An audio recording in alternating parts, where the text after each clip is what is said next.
ce qu'on prévoit aujourd'hui, c'est de marquer des arrêts au point clé. Parce que, bon, si on doit tout parcourir, ça va nous mettre du temps. Mais c'est prévu, si on est suffisamment solide, qu'on parcourt tout. Les 8 km et demi, plus les collecteurs et tout ça.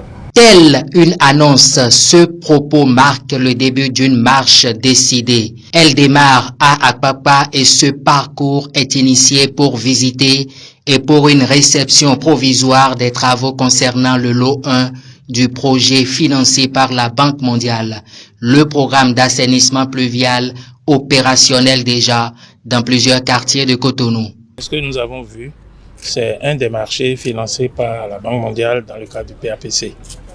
Alors, au total, dans le cadre de ce marché exécuté par l'entreprise HNRB, il a été aménagé 8,5 km de voies pavées.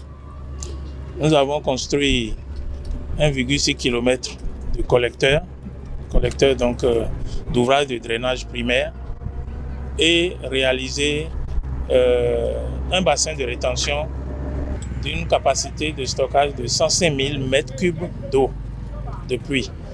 Fondamentalement, c'est ça, mais vous aurez aussi noté que nous avons, dans le cadre du même projet, construit beaucoup d'ouvrages secondaires, des caniveaux latéraux.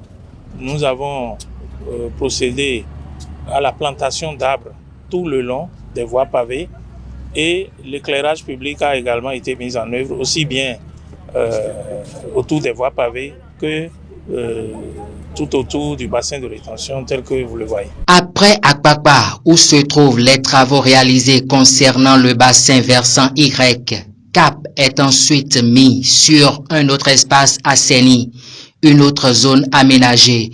Début de la visite, giratoire au croisement avec le carrefour Média Production vers Vedoko. Et nous sommes ici au niveau du bassin versant PA3 avec sa particularité et ses données spécifiques. À Vedoko en particulier, nous avons fait des aménagements similaires, à savoir collecteurs, aménagement de rues, caniveaux latéraux. Mais ce qu'il y a de particulier ici, c'est qu'il y a un bassin de rétention qui a été réalisé. C'est un ouvrage tampon dans lequel les collecteurs jettent leurs eaux. Il y a un stockage temporaire et progressivement les eaux stockées dans ce bassin de rétention sont lâchées vers le lac Nokwe. Comme vous pouvez le constater ici également, il y a eu des lampadaires, il y a eu des aménagements paysagers, mais il y a quelque chose de vraiment très particulier.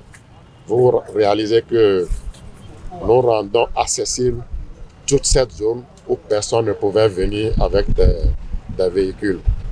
La preuve, vous avez vu tout à l'heure, il y a un enfant qui s'exerçait au roller. Il y a 2 ans, ce genre de choses n'était pas possible. Nous avons créé, par rapport aux maisons, des accès qui n'existaient pas. Déjà, au-delà de la satisfaction des populations riveraines par rapport aux travaux réalisés, un engagement est pris dans le sens du respect des infrastructures publiques. Ceci pour le développement et surtout le bien-être de tous. C'est d'assainir ce que le gouvernement nous a fait. Assainir, balayer, nettoyer et faire le curage. Démarrés en décembre 2021, les travaux ainsi réalisés ont duré 28 mois.